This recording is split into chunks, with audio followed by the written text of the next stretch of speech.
Hello friends, good morning all. Welcome to Manu law classes. मेरा नाम गौतम दीक्षित है। आज के इस वीडियो में हम दिसंबर 27 2021 का द डेली हिंदू एनालिसिस करेंगे। आज के एडिटोरियल्स भी इंपॉर्टेंट है, खास करके 3 एडिटोरियल्स हैं, तीनों के तीनों इंपॉर्टेंट है। One is related to Myanmar, then the next is related to Iran nuclear deal, and the third one is very important. It is related to geriatric population, means the old age population. Now we already know that we are going to demographic dividend. What is the meaning of demographic dividend? We will discuss that also. उसके बाद national family health survey क्या data कुछ आया है वो भी हम discuss करेंगे. And then what are the policy, what are the shortfalls in that, and how to bridge that shortfall for the geriatric population और old age population. After that हम कुछ न्यूज़ देखेंगे related to Armed Force Special Power Act 1958. Then we will move on to, we will also see the RBI scheme where the retail investors can directly buy the government security or they can sell the government security, that is RBI retail direct scheme. उसमें हम देखेंगे कि what is treasury bill, what is government bonds or government securities and why it is considered as the safest place for investment. साथ साथ में एक important news है about related to a tax, that is a duty that is called as anti-dumping duty. Dumping का मतलब क्या होता है and why countries impose anti-dumping duty. China के कुछ products पे anti-dumping duty लगा है. So we will see that what is dumping, what is anti-dumping duty and what is countervailing duties. So let's start. So over here we will start from the first page. Important news, Nagaland, a panel to look into the Armed Force Special Power Act withdrawal. So friends, Armed Force Special Power Act 1958, Jammu and Kashmir में जो 1958 का act है वो apply नहीं होता. Jammu and Kashmir के लिए we have a special act that is called as Jammu and Kashmir armed force special power act 1990. ये हम जो बात कर रहे हैं AFSPA का, we are talking about AFSPA 1958. सो इसके अंदर एक सेक्शन 3 होता है. सेक्शन 3 के अंदर द सेंट्रल गवर्नमेंट और the governor of the state और the administrator of the union territory, they can declare any area of the state, any part of the state or the whole state as the disturbed area. Recently Assam ने disturbed area notification पूरे state के लिए expand किया है for the next 6 months, citing the danger due to Bangladeshi migrants. So over here क्या हुआ कि नागालैंड में कुछ दिन पहले, जैसा कि हम जानते हैं, there was a botched operation based on the false intelligence by the armed forces in the Mon district of Nagaland. इस बॉस्ट ऑपरेशन में क्या हुआ कि 13 civilians they got killed. Now Nagaland में अब एक डिमांड उठ रहा है कि because of this impunity provided by the section 7 of armed force special power act. Section 7 क्या होता है कि it grants immunity to the armed officers who are managing the law and order in the disturbed area. So if you will just see the second paragraph, so the act gives immunity to armed forces when they use force in a notified area. So there was a botched operation, 13 civilians got killed. So now there is a demand in Nagaland कि नागालैंड में review होना चाहिए कि arm force special power act को हटाया जाए. तो अब उस डिमांड को यकीन करते हुए जो हमारे यूनियन होम मिनिस्टर हैं उन्होंने एक मीटिंग की, this meeting with the Nagaland chief minister, and then it has been decided that there will be a committee which is going to review the security situation in Nagaland. And then based on the committee, based on the recommendation of that committee, the government is going to decide about the application of Armed Force Special Power Act in Nagaland. तो इस committee में देखिए कौन कौन है. So this committee, it is going to be headed by the Additional Secretary Northeast in the Union Home Ministry and Nagaland's Chief Secretary and Director General of Police. जो other members हैं वो हैं Inspector General of Assam Rifles North and a representative of the Central Reserve Police Force. Okay उसके बाद इस committee को बोला गया है that they should file the report with in, they should submit the report with in 45 days. और उस committee के सुझाव पे या रिकमेंडेशन पे AFSPA को नागालैंड से विड्रॉ किया जाएगा. द नेक्स्ट इज एक फैक्चुअल इंफॉर्मेशन है. स्टैटिक जीके में नॉर्मली ये क्वेश्चन पूछ लेते हैं कि फॉर एग्जांपल कि तोड़ा ट्राइब है वो कहाँ पाया जाता है. So they can give you option that Western Ghats, Maharashtra, Eastern Ghats या Odisha.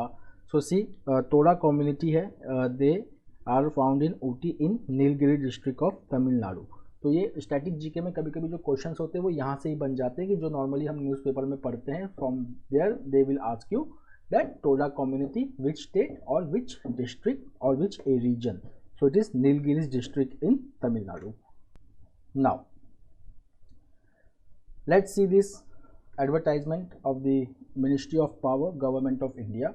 सो यहाँ पे दो हाइड्रो इलेक्ट्रिक प्रोजेक्ट हैं, ठीक है. एक है लुहरी 210 मेगावाट का Luhri hydro electric power project, फिर एक है Dhaula Sidh hydro electric power project. ये दोनों के दोनों हिमाचल प्रदेश में हैं. एक जो है it is Shimla and Kullu और दूसरा जो है वो that is Hamirpur and Kangra. So now questions पूछे जा सकते हैं कि where you will find the Luhri hydro electric project और Dhaula Sidh hydro electric project. The next is the Odisha CM is confident in bringing down poverty level to 10%. तो यहाँ पे जो ये स्टेटमेंट दे रहे हैं वो बेस्ड है upon the national multi dimensional poverty index NPI 2021 baseline report. आप याद करें तो national multi dimensional poverty index 2021 baseline report ये नीति आयोग ने रिलीज किया था. यहाँ पे ओडिशा की जो रैंक थी from bottom it was 8th and here 29.35% of the population were found multidimensionally poor based on their asset, education and income. So multidimensionally poor पाया गया था. Fine. So यहाँ पे नवीन पटनायक जो है chief minister, now he is committing that within days the poverty level will be 10% in next 5 years. Now friends, please comment me in the comment box कि according to the national multidimensional poverty index which state has maximum number of people who are multidimensionally poor. Center will grant statehood for Puducherry says CM. तो यहाँ पे जो एक news है इसको हम political news भी कह सकते हैं, but Puducherry it is a union territory with legislature just like Delhi. So which is the third union territory with legislature? Please write me in the comment box. Hint के लिए मैं आपको बता रहा हूँ कि अभी अभी उस यूनियन टेरिटरी के इलेक्शन के लिए the delimitation commission was established and has come out with the report which has recommended the increase in 7 seats. Now the next is India hands over food aid defense equipment to Mozambique. Mozambique एक country है Africa में, in the central Africa. Mozambique इस वक्त drought है वहाँ पे. उसके बाद नॉर्दर्न मोजाम्बिकी में टेररिज्म है, IS का जो पूरा नेटवर्क है वहाँ पे फैल रहा है. सो Mozambique it is the part of India's vision of Sagar, that is security and growth for all in the region. So India का एक मिशन है that is called as Mission Sagar. उसके 8th edition में Indian naval ship INS Kesari it entered port of Maputo. This is very important. It entered port of Maputo in Mozambique and it delivered 500 tons of food aid as well as defense equipment. Now the next is come here in the last paragraph. Now this is very important. यहाँ पे एक INS Sudarshani का बात कर रहा है. So INS Sudarshani currently it is deployed in the Gulf region as the part of Indian Navy effort to familiarize themselves with the friendly navies on various aspects of naval operations and training. तो यहाँ पे जो INS Sudarshani है it visited Port Shahid Bahanor at Bandar Abbas in Iran. Now the next is about the Omicron. So Omicron 5th variant of concern है after Alpha, Beta, Gamma, Delta. Then it was first reported to WHO from South Africa on 24th November 2021. India में भी Omicron के cases अब बढ़ते चले जा रहे हैं और हम देखेंगे तो कुछ स्टेट्स पर्टिकुलरली महाराष्ट्र यहाँ पे सिंगल डे इंक्रीज जो है कोविड-19 केसेस का वो पिछले 2 महीने में सबसे हाई रहा है, दैट इज़ 1648 केसेस. और अब जो एक्टिव केसेस हैं महाराष्ट्र में that is 9813. Then if you just talk about the positivity rates, तो अब हम देखेंगे कि न्यू कोविड-19 केसेस कितने आए हैं. तो union health and family welfare ने डेटा दिया है दैट द न्यू कोविड-19 cases till Sunday has been 6987 in the last 24 hours. अब total number of active cases कितने हैं तो 76,766. डेली पॉजिटिविटी रेट मतलब कि जितना टेस्ट हुआ उतने में से कितने लोगों का जो टेस्ट रिजल्ट है कोविड-19 का वो पॉजिटिव आया. So it has stayed below 1% for the past 83 days. और अगर हम पास्ट 24 आवर्स की बात करें तो इट इज़ 0.74%. नाउ अगर हम ओमिक्रॉन की बात करें देश में, तो अब वो है 422 इन्फेक्शंस, उसमें से 120 they have been recovered, okay, और डिस्चार्ज्ड और migrated. Now coming to the news, anti dumping duty. तो देखिए फ्रेंड्स, पहले हम डंपिंग का मतलब समझते हैं। डंपिंग का मतलब होता है कि अगर कोई गुड्स, कोई कंट्री किसी गुड्स में किसी गुड को एक्सपोर्ट करती है एक ऐसे प्राइस पे जो नॉर्मल प्राइस से कम है। For example, suppose there is a country X and country X is importing suppose steel to country Y, fine, और वाई में जब वो स्टील को इंपोर्ट करती है तो समझो कि इसका वैल्यू है $10, फाइन, बट स्टील का जो नॉर्मल वैल्यू है समझो दैट इज़ $20। नॉर्मल वैल्यू मतलब कि एक्स के डोमेस्टिक मार्केट में या एक्स किसी और कंट्री को जब एक्सपोर्ट करती है स्टील तो उसका वैल्यू है $20, but when it is importing to Y it is importing at $10, so it means that this price is lower than the normal value. So this act of exporting any goods to other country at a very low price is called as dumping. इसको हम dumping कहते हैं। अब dumping का disadvantage क्या होगा? Suppose हम ये Y कंट्री को ही लेते हैं, suppose there is a country Y। अब यहाँ पे क्या हो रहा है कि बहुत ही सस्ता स्टील आ रहा है at $10। So what will happen कि Y में जितने भी स्टील इंडस्ट्रीज होंगे they will not be able to compete with the price which is being offered by the country X।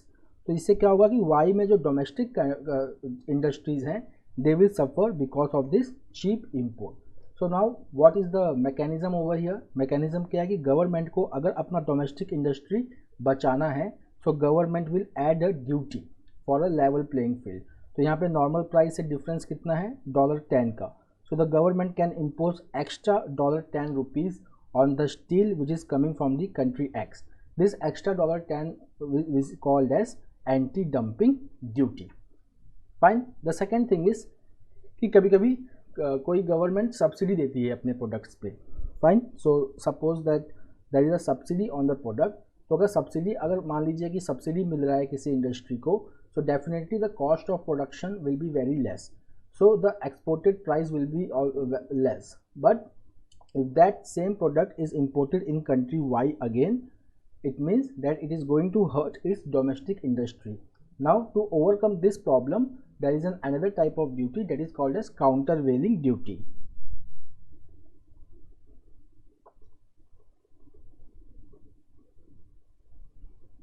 now इस केस में क्या हुआ है कि कुछ चाइनीज़ गुड्स हैं, उसमें directorate general of trade remedies ने इन्वेस्टिगेशन किया और उसने पाया कि there are certain products, 5 products which are coming from China, fine, and it is called as and they are following a prices which is less than the normal price, means this is called as dumping. So in order to provide the level playing field to the domestic industry, the government has imposed anti-dumping duty on these 5 Chinese goods। now coming to the very important person, Desmond Tutu। so Desmond Tutu, he recently passed away। he was suffering from prostate cancer since 1997। he had underwent surgery also and he passed away। so Tutu, he was awarded the Nobel Peace Prize for his stand against the apartheid government in South Africa. Apartheid government का मतलब होता है कि वो government जो racial discrimination की policy follow करती है। सो साउथ अफ्रीका में पहले एपरथाइड गवर्नमेंट था and Nelson Mandela, then Desmond Tutu, then FW Klerk, these were the some persons who fought against this apartheid government and they fought for a rainbow nation। यहाँ पे rainbow nation का मतलब होता है कि various ethnicity के लोग एक ही जगह पे रह रहे हैं। Okay, so he fought for that, Desmond Tutu. The next is Taliban regime imposes more curbs on women. तो यहाँ पे एक लिमिट लगाया गया है कि अगर वुमेन 72 किलोमीटर से ज़्यादा ट्रैवल करती है अकेले, then the road transport will not offer them the travel facilities unless they are accompanied by some close male relative।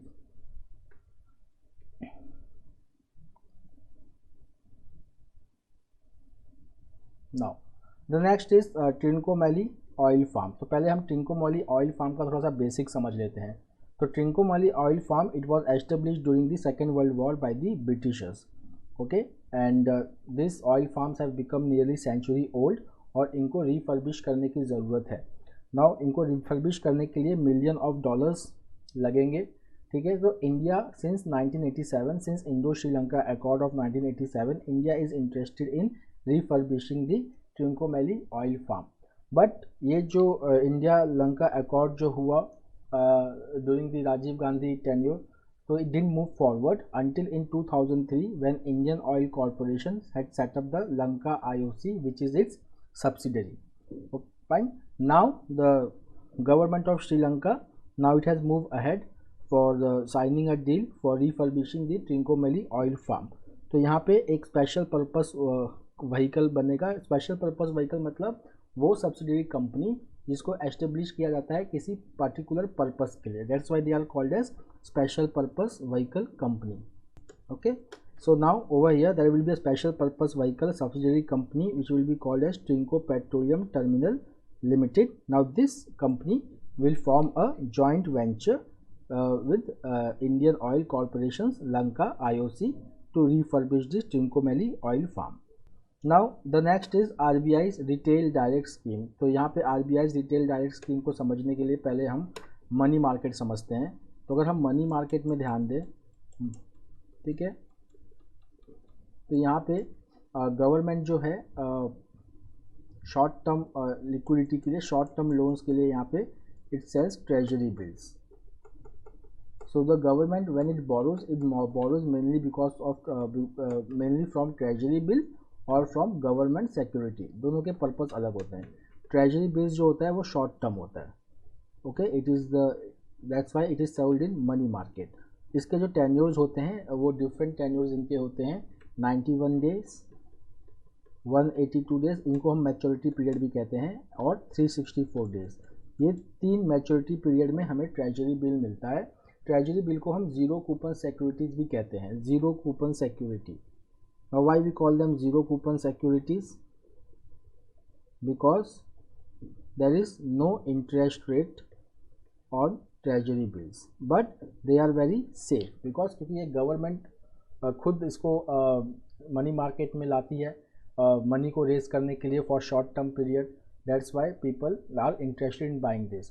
उसके बाद गवर्नमेंट का एक लॉन्ग टर्म बॉन्ड होता है to borrow the money from the market, उसको हम government securities कहते हैं। इनकी जो टेन्योर होती है वो 40 ईयर्स तक भी जा सकती है, like 3 years, 40 years, 10 years, 20 years as the case में B. So they are also very safe for investment. Now government wants that salaried person should also take part in buying and selling of government security. So for that RBI has launched RBI Retail Direct Scheme. अब इस RBI Retail Direct Scheme में without cost anybody can open the gilt account with RBI and they can trade in the government security market. यहाँ पे एक range है investment का. The retail investors can invest minimum of ₹10,000 and maximum of ₹2 crore in government security auction. Now let's move towards editorial. तो editorial में एक ये news काफ़ी इंपॉर्टेंट है कि एक तो booster dose have been allowed, booster doses and doses for children. अभी जो बूस्टर डोजेस अलाउड हुआ है इंडिया में ये यूएस और यूके से डिफरेंट है. अगर हम यूएस और यूके की बात करें तो वहाँ पे जो बूस्टर डोज अलाउ हुआ है it is for all the adults who have completed there double dose vaccination and 6 months after that. ठीक है, बट यहाँ पे जो बूस्टर डोज अलाउ हुआ है इंडिया में अभी it is for health care workers, front line workers and those who are over 60 with comorbidities and that also on doctors advice. उसके बाद जो डोसेस फॉर चिल्ड्रन है it is not from 12 to 18 years. So please don't be in confusion कि ये 12 से 18 साल के लोगों के लिए है. No, it is only for 15 to 18 years. Fine. So this things have been now allowed. Now हम देखेंगे कि drug controller general of India ने कोवैक्सीन को अप्रूव भी कर दिया है for vaccination among those who are 12 years and above. सबसे पहले ये जो परमिशन मिली थी it was given to ZyCoV D. But ZyCoV D अभी तक मार्केट में आया नहीं है। Then the next thing over here is that Covishield ने हमेशा से अपना प्रोडक्शन आगे रखा है। कोविशील्ड की अवेलेबिलिटी भी बहुत ज़्यादा थी, but there are certain concern. The concern is कि जो बूस्टर डोज अलाउ हुआ है क्या वो किसी साइंटिफिक स्टडी पे बेस्ड है, क्योंकि अभी कुछ दिन पहले ICMR के जो डायरेक्टर जनरल हैं Balram Bhargava, he was saying that still they need some more data to decide for the booster dose. Second is about the availability of vaccine. तो अगर हम यहाँ पे देखेंगे कि ज़ाइकोव डी को बहुत पहले ही परमिशन मिल चुका है to launch the vaccine for 12 years and above, but still it is not available. The next is about the Covaxin. तो कोवैक्सीन का कि हम देखेंगे कोवैक्सीन वर्सेस कोविशील्ड, तो कोवैक्सीन ने अपना जो प्रोडक्शन है उसको अभी तक उतना स्केल अप नहीं किया है। सो over here in future the vaccine availability for booster dose is going to be challenge. Second is कि हम अगर फर्स्ट डोज और सेकेंड डोज की बात करें तो नॉर्मली जो पूरी पॉपुलेशन एलिजिबल पॉपुलेशन जो इस साल तक कवर होने वाली थी वो अभी तक कवर नहीं हुई है। So even though 90% of the people have got 1 dose at least, but only 70% have got 2 dose. So around we can say that 30% eligible population are still left out from the complete vaccination. The next is about the Karnataka's bill that is called as Right to Freedom of Religion Bill 2021. ये bill पहले गुजरात में भी पास हो चुका था। तो वहाँ पे एक जो गुजरात हाई कोर्ट ने जो ऑब्जेक्शन किया था वो ये किया था कि कोई अगर मैरिज के बाद कन्वर्जन करता है तो वो कहीं ना कहीं वो एक प्राइवेसी से रिलेटेड चीज़ है, तो उसको आप कैसे लॉ के थ्रू उसके राइट पे इन्फ्रिंज कर सकते हो। तो वैसा ही कुछ यहाँ पे भी बात हुआ है कि यहाँ पे जो ये ट्रेंड जो है हर स्टेट्स का कि that marriage as an illegal means of conversion, it has already been objected by Gujarat high court and Himachal Pradesh high court earlier. Now about the demographic dividend. तो यहाँ पे डेमोग्राफिक डिविडेंड का मतलब क्या होता है, तो हम यूनाइटेड नेशंस का एक डेफिनेशन देखेंगे डेमोग्राफिक डिविडेंड के लिए। सो डेमोग्राफिक डिविडेंड का मतलब ये होता है कि अगर उसको हम आसान शब्दों में समझना चाहें तो मतलब the working age population is higher than the dependent population. Okay, that is called as demographic dividend. So इसको हम डेमोग्राफिक डिविडेंड क्यों कहते हैं, क्योंकि अगर वर्किंग एज पॉपुलेशन अगर ज़्यादा है it means that is surely the economic growth potential which has been created by the shift in population age structure. So that's why we call it demographic dividend. So demographic dividend से अगर हम देखेंगे तो economic growth का बहुत ज़्यादा link रहता है, बिकॉज जितना ज़्यादा वर्किंग एज पॉपुलेशन है उतना ही ज़्यादा हमारे पास काम करने के लिए लोग होंगे, उतना ज़्यादा ही इकोनॉमिक ग्रोथ होगा। अब हम आते हैं नेशनल फैमिली हेल्थ सर्वे 5 के डेटा पे, जहाँ पे यूथ के ऊपर बहुत ज़्यादा फोकस था।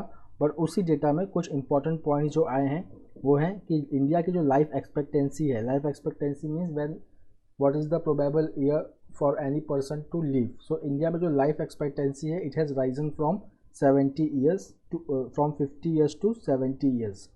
इसका मतलब क्या हुआ कि लोग जब वो हैं वो ज़्यादा दिन के लिए जिएंगे, so definitely the proportion of old age population will rise in India। तो यहाँ पे राइज कितना होने वाला है, तो अगर हम अभी देखें तो population which is already above 60 years is 137 million and by 2031 it will increase by 40% to 195 million। और अगर हम 2050 की बात करें तो they will be 300 million by 2050।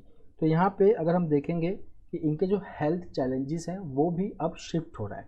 हमारे एल्डरलीज का जो हेल्थ चैलेंज होता है this is different. So if you will just see the longitudinal ageing study in India, so 11% of the elders they are suffering from at least one of the impairment. वो impairment क्या है, like locomotor disability, mental disability, visual या hearing disability. उसके बाद 58 lakh Indians ऐसे हैं who are suffering from non communicable disease. Okay, और cardiovascular disease मतलब हार्ट रिलेटेड डिजीज़ का जो प्रेवलेंस है it is 34% among 60 to 74 years old.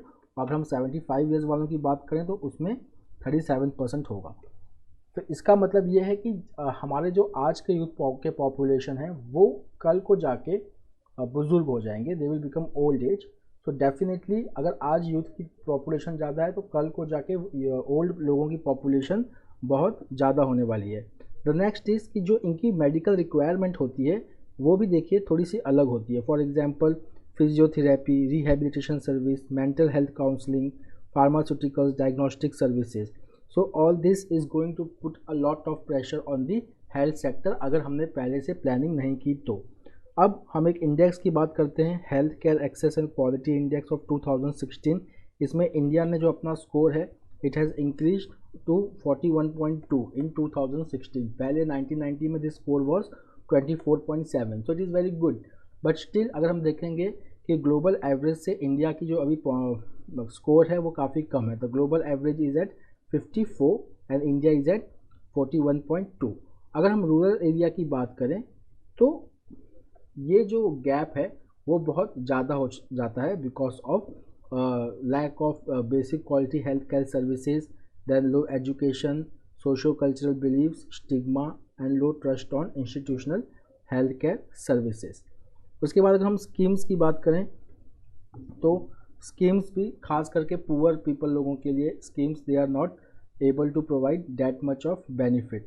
क्योंकि अगर हम आयुष्मान भारत की बात करें जो हेल्थ इंश्योरेंस स्कीम है, ठीक है ना, सो अगर हम उसमें नीति आयोग का रिपोर्ट है, it says that 400 million Indians do not have any financial cover for health expenses. मतलब कि Ayushman Bharat which is the health insurance scheme itself वो अभी भी इतना एक्सपांड नहीं हुआ है और 400 million people are still out of the health insurance benefit.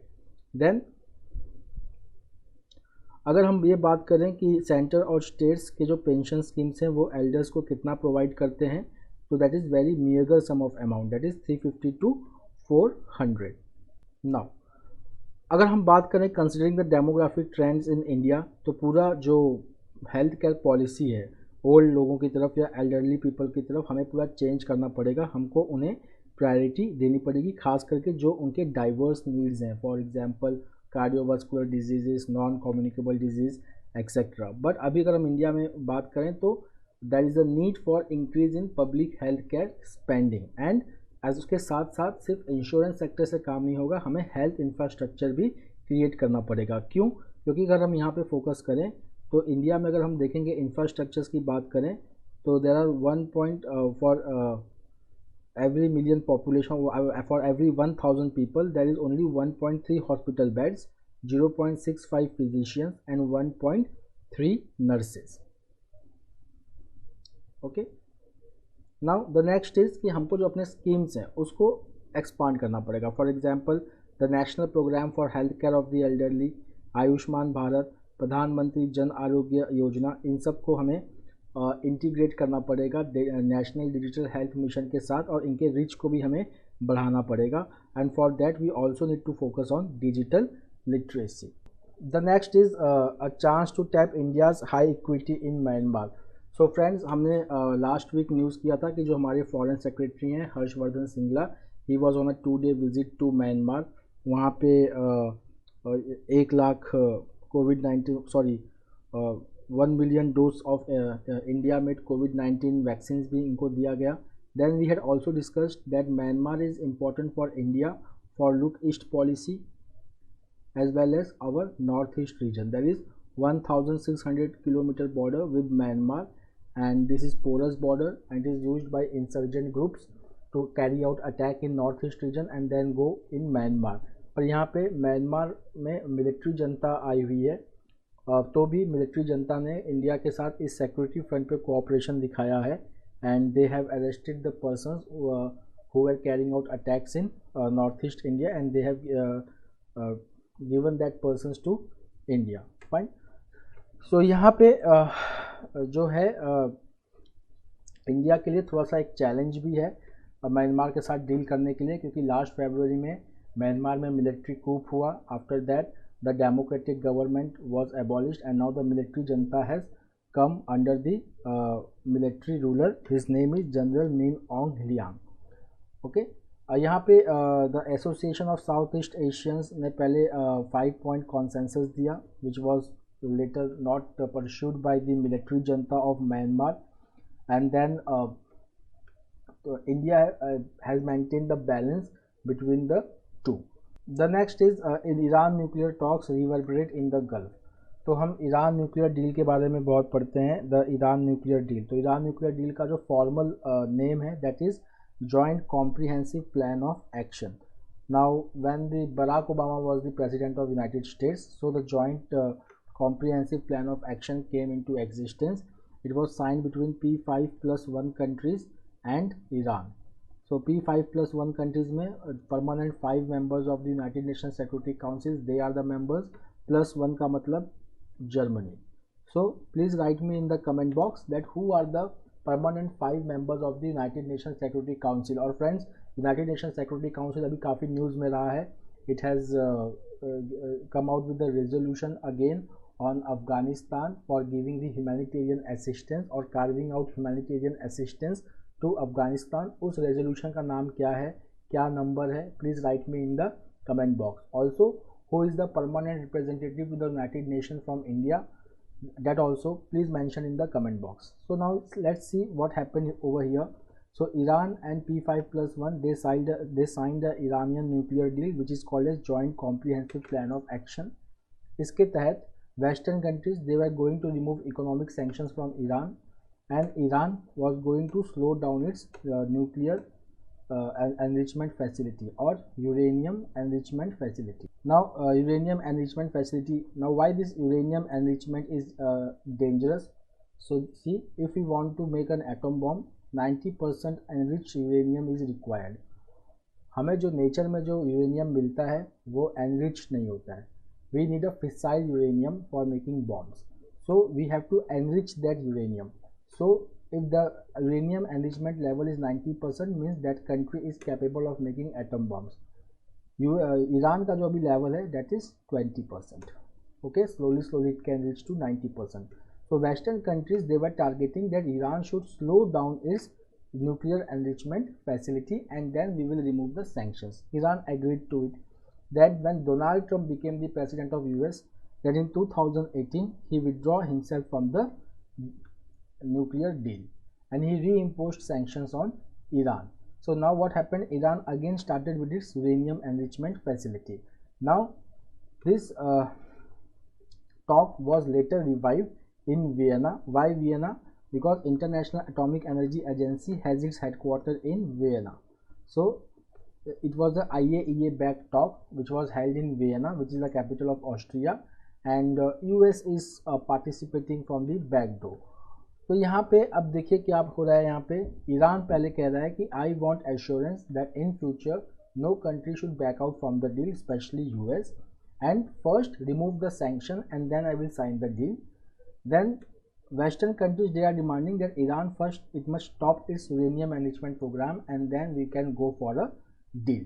Fine. Then they are coming to that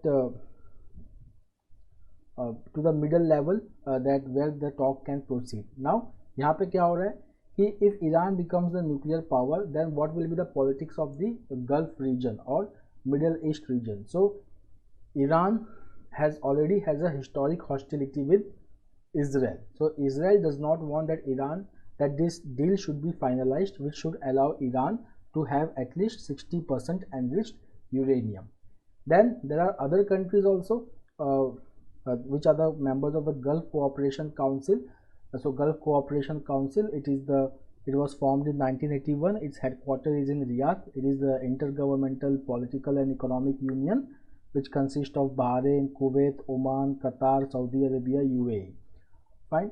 So now Gulf Cooperation Councils, now they may also be in danger. We already know what is happening in Yemen. So in Yemen, the government is supported by the Saudi Arabia and the Houthi rebels who are controlling major cities in Yemen. They are supported by Iran. The same case goes with Hamas versus Israel, where Hamas gets support from Iran. So that's why some of the Gulf countries they want that this deal should restrict the nuclear enrichment facilities of Iran.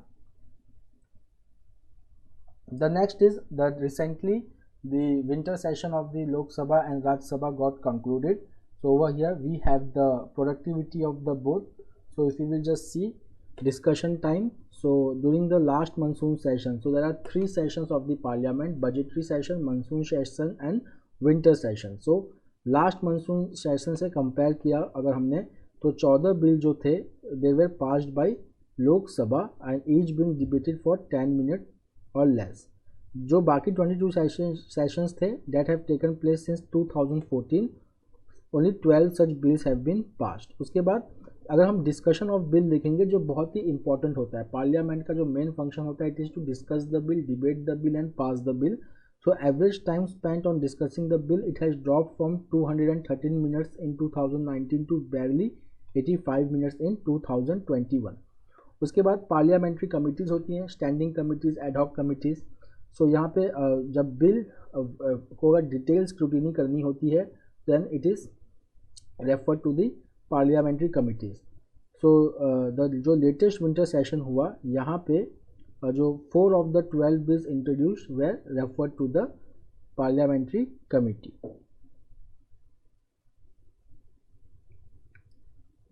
उसके बाद the next point is the non-legislative debates. So इस winter session में 19.3 hours were spent on non-legislative debates in the लोक सभा, जहाँ पे climate change, COVID-19 pandemic के बारे में बात किया गया है, which is highest in the last 7 session. उसके बाद अगर हम बिल्स इंट्रोड्यूस और पास की बात करें तो पार्लियामेंट में 12 न्यू बिल्स को इंट्रोड्यूस किया जिसमें से 6 इसी सेशन में पास हो गए. ओके, और अगर हम देखेंगे तो the share of bills introduced and passed in the same session, मतलब कि इसी सेशन में पास हुआ और इसी सेशन में इंट्रोड्यूस हुआ और पास हो गया. It has increased which is 100 which was 100% in the last monsoon session. Now just read this from the archive, it is very important. So it is about the Prevention of Child Marriage Act, which has been referred to the standing committee for more detailed scrutiny. तो अगर हम यहाँ पे देखेंगे तो यहाँ पे ये बहुत ही इम्पोर्टेंट है आर्टिकल. तो देखिए यहाँ पे हिस्ट्री है इस एक्ट की. तो हम देखेंगे कि ड्राफ्ट बिल, ये हम कौन से ईयर की बात कर रहे हैं, 1971 की. ठीक है ना. एक ड्राफ्ट बिल को इंट्रोड्यूस किया गया to amend the Sarda act. ठीक है ना. तो ये शारदा एक्ट जो था जो 1971 में जो बिल इंट्रोड्यूस किया, it raise the minimum age of marriage for girls from 15 to 18 and for boys from 18 to 21. Now what is this Sarda act? This is very important. कभी कभी ये स्टैटिक जीके या हिस्ट्री में ये क्वेश्चन बन के आता है. तो जो शारदा एक्ट है it was passed in 1929. Okay, and it was amended in 2 times in 1949 and 1956, and then it raised the legal age of marriage for girls to 15 years and for boys to 18 years.